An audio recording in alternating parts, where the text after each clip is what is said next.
It was signed by the son of a good friend of mine, and I immediately called my friend and discussed the case, and he said, "Call my son, he'll help you with this." So I called up the guy, this fella from IDPR, told me exactly what to do. I did it, and the case was dismissed. Well, I guess this upset the mayor quite a bit, and he jumped over IDPR and went to the state's attorney's office to try to stop me from treating people in my home. The state's attorney basically told him the same thing that IDPR did. It looks like this guy is trying to help people. He treats people for free. And besides, they hadn't prosecuted what they call an MPA, a Medical Practice Act, in the last 15 years, and they didn't want this one. So the Westchester police had to go back to the mayor, tell him they were stumped again, and evidently the state's attorney told them that their next step would be the Attorney General and Lisa Madigan. Now, the mayor was very good friends with Lisa Madigan. She had cut ribbons at business openings in Westchester from time to time, and he called in his markers with her, and within a short period of time, there were 3 over black 400 horsepower Chevrolets parked in front of my house, blocking my driveway, the front lawn, and my neighbor's lawn, just in case I tried to escape. And 3 officers coming up the driveway with 9mm badges and an indictment for fraud, and telling me that I had to appear in court within 30 or 60 days and get a lawyer. Well, I felt very strongly about this charge, that I was helping people, and I didn't understand why they were calling me a fraud when I was using accepted alternative therapies to cure people of fibromyalgia. I was a researcher, and this was very important work to me because I had gotten fibromyalgia from my motorcycle accident and cured it, and was very happy with the results. So I called Lisa Madigan's office, and after repeated calls, they told me that I must get a lawyer and start defending myself. I had a patient that I had cured of fibromyalgia a few years earlier, and her life was totally restored from my treatments, and it was priceless. So instead of paying me, she said that what I should do is, if I ever needed her help, she was a lawyer, to call her and she would see if she could help me. Well, that was one of the first phone calls I made after I got this indictment for fraud in 2000 from Lisa Madigan's office. 2 days later, she called me back and asked me to get a retainer together of $10,000 and go see George Collins at Collins and Bergeon Defense Attorneys. I called George's office, set up an appointment, and made a deposit at his office, and they started defending me. It ran about $1,000 a month for 40 months straight, and we proceeded into civil court, which was just a total scam on the court as to what I was doing. The state had no evidence of any type of fraud. They said that I was selling T-shirts with Mike Ditka's likeness on it, that I had been practicing things that had no scientific proof, especially my oxygen incentive living integrative therapy. I called it Oil-It. They said that there was no validity to that, or there wasn't any scientific proof. After 2 years in civil court, the state decided that they were going nowhere with this, so they were going to charge me with practicing medicine without a license, and they convened a criminal grand jury with the gal from IDPR as a witness.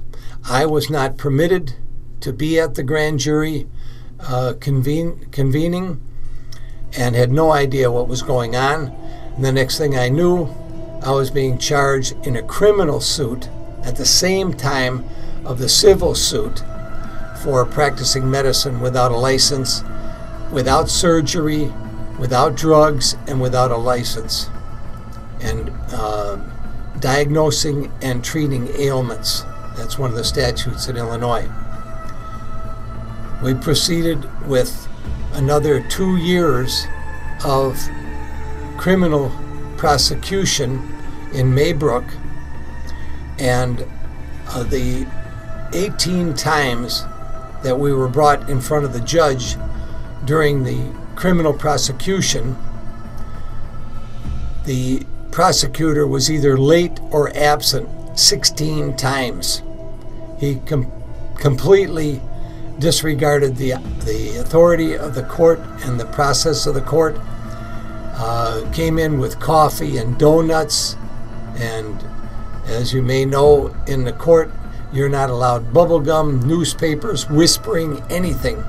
And this guy came in with coffee and rolls, late, and tried to get into the proceedings. There were 26 continuances in the criminal case during the years of 2004 to 2006, and I found out that Al Capone, in his last go-around with the IRS, had 21 continuances. So my 26 continuances must have made me public enemy #1. The law of unintended consequences has kicked in once again. After a national crackdown on the widespread availability of prescription painkillers, heroin use is surging. Doc Mike Witort played a role in this drug crackdown by conducting a public awareness campaign about Walgreens selling large amounts of prescription drugs to drug dealers on the streets. In his video documentary, Walgreens Busted for Illegal Drugs, he named names, stating diverting drugs like oxycodone to the streets is big business for Walgreens. They sell this power drug for cash and reorder from their drug addiction accomplices like Pfizer, Goldline, Major, and Sheen. That helped put a screeching halt on many of the clandestine bulk painkiller sales to street drug users and dealers. Witort explains how prescription drugs like oxycodone are far more powerful and can be even more addicting than their stepped-on street drug counterparts. So now that the good stuff is gone, people seeking painkillers are turning to heroin. Mike Witort has been called Big Pharma's worst nightmare. Big drug companies temporarily silenced him, getting him thrown into prison on charges he was practicing medicine without a license. But much to their shock and horror, Doc Mike prevailed, now being able to practice medicine without a license, without being a medical doctor. His victory was considered by many to be the nation's largest lawsuit in history, the right to practice medicine without a license. Ironically, he won the case in Chicago, the home of both the American Medical Association and Walgreens World Headquarters. Responding to the new surge in heroin use, Doc Mike summed it up saying, "If you can't afford a BMW, you've got to get a Volkswagen."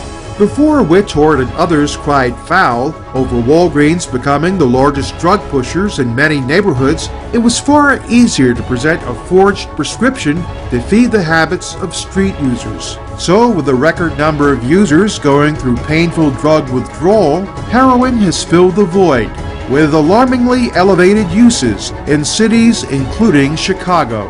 Due to its proximity to the United States, heroin production in Mexico has surged to the #2 slot, just behind Afghanistan.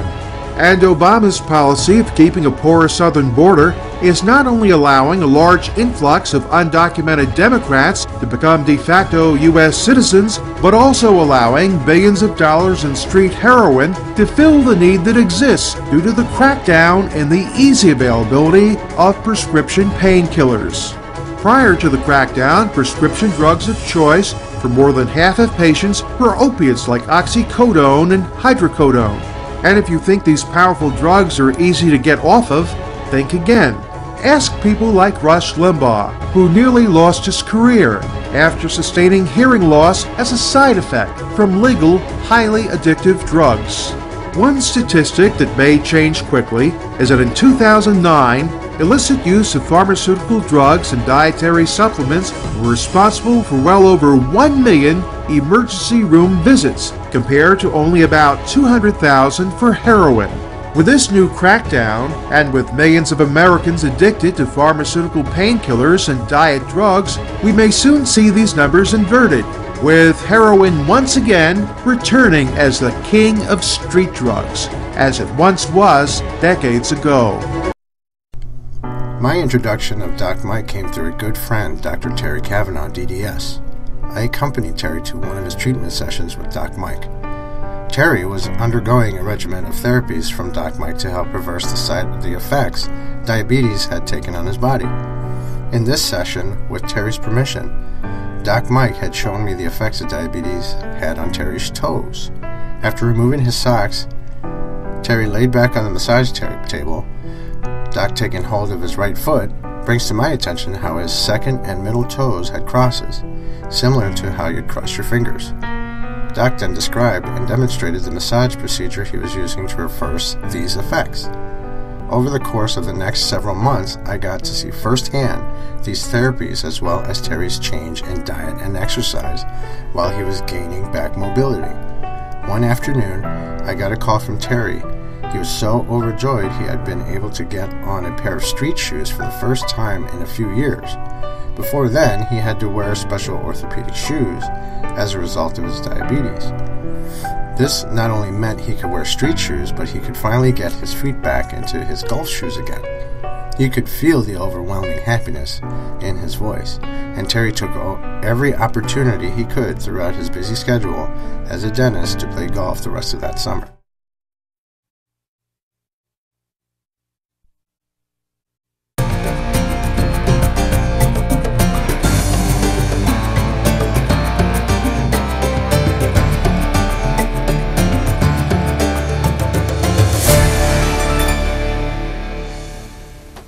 Good day, ladies and gentlemen. My name is Mike Witort. I'm a reflexologist, myotherapist, trauma therapist, and medical therapist. I would first like to thank my educators, Sharon Sauer from Chicago, George Ballou from the International Institute of Reflexology in St. Petersburg, Florida, and Dr. Turchaninov, who has encouraged me to do this work and to continue on with the resolution of different types of syndromes, and the main one, of course, is fibromyalgia. I would like to, at this time, come to a point where I started my education on fibromyalgia in 1998. There was a seminar given in Chicago on fibromyalgia that was called the 1998 Integrative Medicine Symposium Series. They talked about the ways to eliminate fibromyalgia and chronic fatigue syndrome. My theory that I received from this was that there would be no drugs used and gentle treatment. And it goes like this. Fibromyalgia and chronic fatigue are best treated in a comprehensive approach including regular sleep, exercise, diet, nutrition, education, therapeutic massage, acupuncture. I prefer acupressure because it's non-invasive, relaxation techniques including vibration therapy, and stress reduction therapies. No drugs, gentle treatment. This was the program in 1998 presented by American Whole Health Incorporated in cooperation with the Chronic Fatigue and Immune Dysfunction Syndrome Association of America, the Fibromyalgia Network, Chicago Chronic Fatigue Syndrome Association, and Conscious Choice magazine, which I advertised in, on March 17th, 1998, in the Thorne Auditorium here in Chicago. Thank you very much, ladies and gentlemen. I would also like to credit Dr. Turchaninov and his two textbooks, which I'm published in the second one that he made. The first one is where I found the information that I needed for the treatment of fibromyalgia. In the section on fibromyalgia, it states that if trigger points are usually located in the muscle belly, tender points are mostly positioned in the place of transition of the muscle into the tendon or insertion of the muscle into the fascia or bone. This is the basic total relief of fibromyalgia. When we release the tendons and the ligaments, the relief is very quick, it's profound, you go on with your life without fibromyalgia. I would also like to thank Drug Facts and Comparisons. I'll read you a little excerpt from their letter. Thank you for your fax of May 11th, 2001, requesting permission to adapt or produce pages from Drug Facts and Comparisons. We are flattered that you think so highly of our publication. We grant permission to reproduce the information as is listed below with the following stipulations. Monographs on skeletal muscle relaxants, centrally acting and direct acting. You must have any adaptation must be approved by Drug Facts and Comparisons. A proper credit must be given below Drug Facts and Comparisons. The credit lines must be prominently printed. Thanking you again for thinking of us. I hope this information is clear and acceptable. Please countersign the forms below. This is the Drug Facts and Comparisons, what I call the trap door for medications. Every manufacturer's warnings and adverse reactions are in these pages here. I refer to it very, very frequently. Another product I use, you'll see later in the demonstration, is the Hitachi Twin Head Massager. The RPMs run from 5,500 to 13,000 RPM, which are the body's thresholds for restoration. They're very dynamic.